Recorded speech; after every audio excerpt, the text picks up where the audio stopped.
Hello दोस्तों, स्वागत है आपका हमारे यूट्यूब चैनल मरीन वर्ल्ड में। दोस्तों, आज की इस वीडियो में मैं आप लोगों को बताऊंगा बेसिक शिक्षा अधिकारी कैसे बने और इससे जुड़ी सारी जानकारी मैं आप लोगों को इस वीडियो में दूंगा। दोस्तों, वीडियो में आगे बढ़ने से पहले मैं आपसे रिक्वेस्ट करना चाहूँगा कि अगर आपने अभी तक इस चैनल को सब्सक्राइब नहीं किया है तो इसे ज़रूर सब्सक्राइब कर लीजिएगा और अगर ये वीडियो अच्छा लगे तो इसे शेयर जरूर कीजिएगा। तो चलिए दोस्तों, इस वीडियो को स्टार्ट करते हैं। दोस्तों, सरकारी नौकरी को समाज में आज भी प्रतिष्ठा की नज़र से देखा जाता है। यही वजह है कि मामूली सी सरकारी नौकरी पाने के लिए भी लाखों आवेदकों की लाइन लगी होती है और पद अगर अधिकारी वर्ग का है तो पूछिए मत, एक अनार 100 बीमार वाली स्थिति उत्पन्न हो जाती है। दोस्तों, ऐसे ढेरों युवा हैं जो ग्रेजुएशन होने के बाद शिक्षा विभाग में टीचर बनते हैं, तो कई युवाओं का रुझान शिक्षा विभाग के प्रशासनिक पदों की ओर होता है। बेसिक शिक्षा अधिकारी का पद भी एक ऐसा ही पद होता है जिसके लिए लाखों की संख्या में युवा आवेदन करते हैं। दोस्तों, क्या आपको मालूम है कि बेसिक शिक्षा अधिकारी कौन होता है, वह क्या करता है, यानी उसके कार्य क्या क्या हैं? बेसिक शिक्षा अधिकारी यानी बीएसए कैसे बना जा सकता है? इस पद पर भर्ती के लिए तैयारी किस तरह से करते हैं? यदि आपका जवाब नहीं है तो कोई चिंता वाली बात नहीं है। आज हम आपको इस वीडियो के माध्यम से बेसिक शिक्षा अधिकारी पद से जुड़ी तमाम जानकारी मुहैया कराएंगे। दोस्तों, बेसिक शिक्षा अधिकारी का पद विभिन्न राज्यों के शिक्षा विभाग में बेसिक शिक्षा का जिला स्तरीय प्रशासनिक पद है। जैसा कि नाम से ही स्पष्ट है, यह एक प्रशासनिक कार्यों से संबंधित पद है।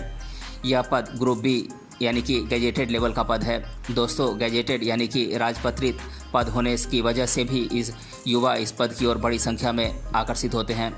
दोस्तों, अब हम आपको बताएंगे कि बेसिक शिक्षा अधिकारी क्या काम करता है। दोस्तों, एक बेसिक शिक्षा अधिकारी अपनी तैनाती के जिले में बेसिक शिक्षा से जुड़े सारे प्रशासनिक कार्यों की देखरेख करता है। वह जिले के सरकारी विद्यालयों में अध्यापकों की नियुक्ति करता है, अध्यापकों की उपस्थिति देखता है, बेसिक शिक्षा के विद्यालयों का निरीक्षण करता है और अनियमितता की स्थिति में कार्रवाई करता है, दंड का निर्धारण करता है। दोस्तों, आपको बता दें कि बेसिक शिक्षा से जुड़ी नीतियों और कार्यक्रमों का समुचित पालन सुनिश्चित करना भी बेसिक शिक्षा अधिकारी का ही काम है। अगर हम एक नज़र में देखें तो उसकी बेसिक शिक्षा अधिकारी की कुछ जिम्मेदारियां हैं, जैसे कि सभी प्राथमिक जूनियर हाई स्कूलों पर प्रशासकीय नियंत्रण रखना, बेसिक शिक्षा नीति का लेखा जोखा तैयार करना, इसमें कोई कमी दिखे तो उसकी निगरानी करना और उसे दूर करना इनका ही काम होता है। अराजपत्रित अधिकारियों के बीच किसी भी तरह के विवाद की जांच करना और समुचित कार्रवाई का निर्धारण करना इन्हीं का काम होता है। विद्यालयों का निरीक्षण करना तथा अनियमितता या लापरवाही पाए जाने पर उचित कार्रवाई करना, अपने अंडर में सभी कर्मचारियों के वेतन के वितरण को मंजूरी देना, अपने अधीनस्थ कर्मचारियों के अवकाश के आवेदन पर विचार करना, उनके अवकाश को मंजूरी देना बेसिक शिक्षा अधिकारी का ही काम होता है। दोस्तों, एक बेसिक शिक्षा अधिकारी को वेतन आयोग के अनुसार वेतन का भुगतान होता है। यदि छठे वेतन आयोग की बात करें तो पे बैंड 3 में 15,600 से 39,100, ग्रेड पे 5,400 के अनुरूप वेतन मिलता है। दोस्तों, इसके साथ ही भत्ता जिसमें डीए, एचआरए आदि शामिल है, ये मिलते हैं। दोस्तों, आपको यह भी बता दें कि हमारे देश के कई राज्यों में 7वां वेतन आयोग लागू है। वहाँ बेसिक शिक्षा अधिकारी 7वें वेतन आयोग के अनुसार वेतन का अधिकारी होगा। दोस्तों, बेसिक शिक्षा अधिकारी के पद के लिए चयन सिविल सेवा परीक्षा के माध्यम से होता है। विभिन्न राज्यों में संबंधित प्रदेशों के राज्य लोक सेवा आयोग इस परीक्षा का आयोजन कराते हैं।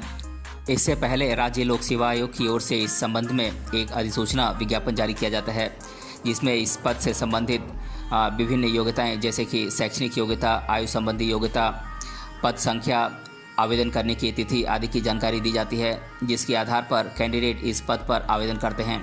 इसके लिए सारी जानकारी संबंधित राज्य लोक सेवा आयोग की वेबसाइट पर दी गई होती है। दोस्तों, जैसा कि मैं आप लोगों को पहले ही बता चुका हूं कि बेसिक शिक्षा अधिकारी पद के लिए राज्य लोक सेवा आयोग परीक्षा का आयोजन करता है। यह परीक्षा 3 चरणों में आयोजित होती है। पहले चरण की परीक्षा है प्रारंभिक परीक्षा, जिसे कि हम प्रिलिमिनरी एग्ज़ाम भी कहते हैं। दोस्तों, परीक्षा के पहले चरण में एक प्रारंभिक परीक्षा होती है। इसमें ऑब्जेक्टिव या मल्टीपल चॉइस क्वेश्चन पूछे जाते हैं।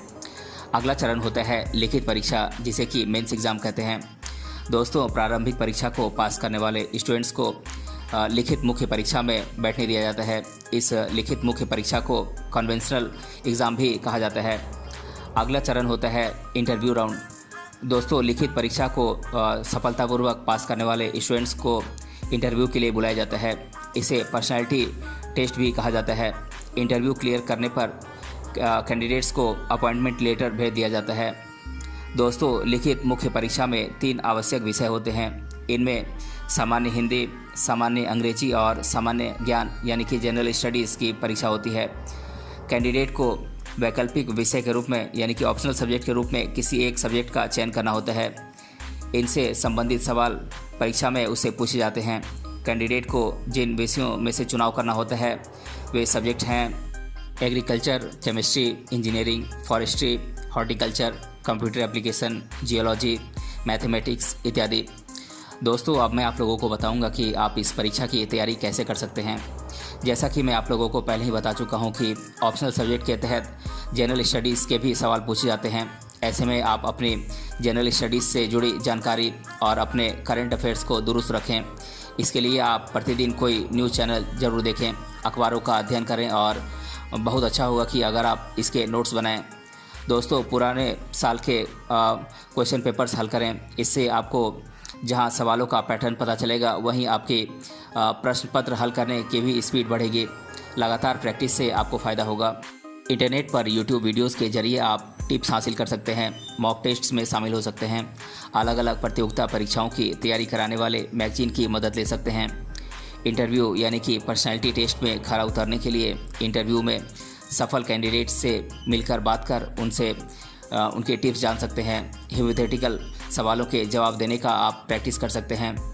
ऑप्शनल सब्जेक्ट का चयन अपनी रुचि के आधार पर करें।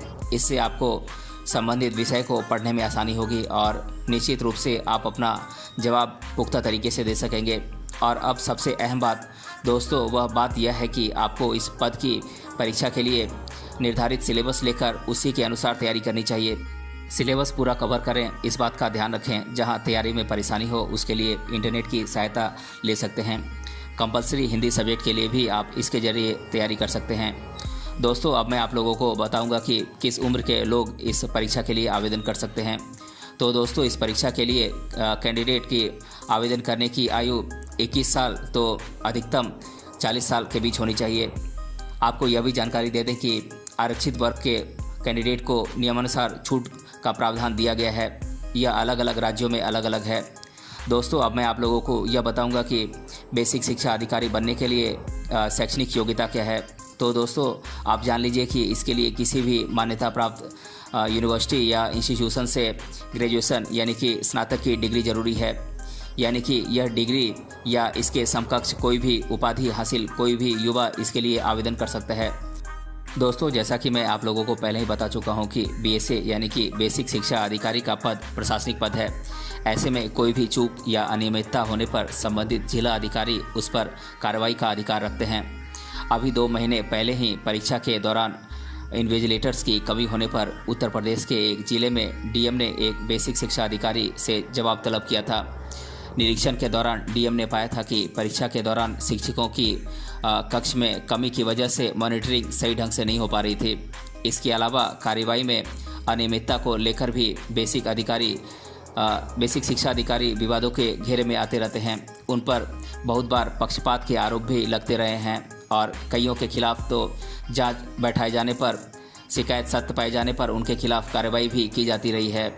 विभाग ही कई संबंधित मामलों में जांच बिठाता है और इसके बाद रिपोर्ट जिले के संबंधित उच्च प्रशासनिक अधिकारी को भेजी जाती है जो आगे की कार्रवाई निर्धारित करते हैं।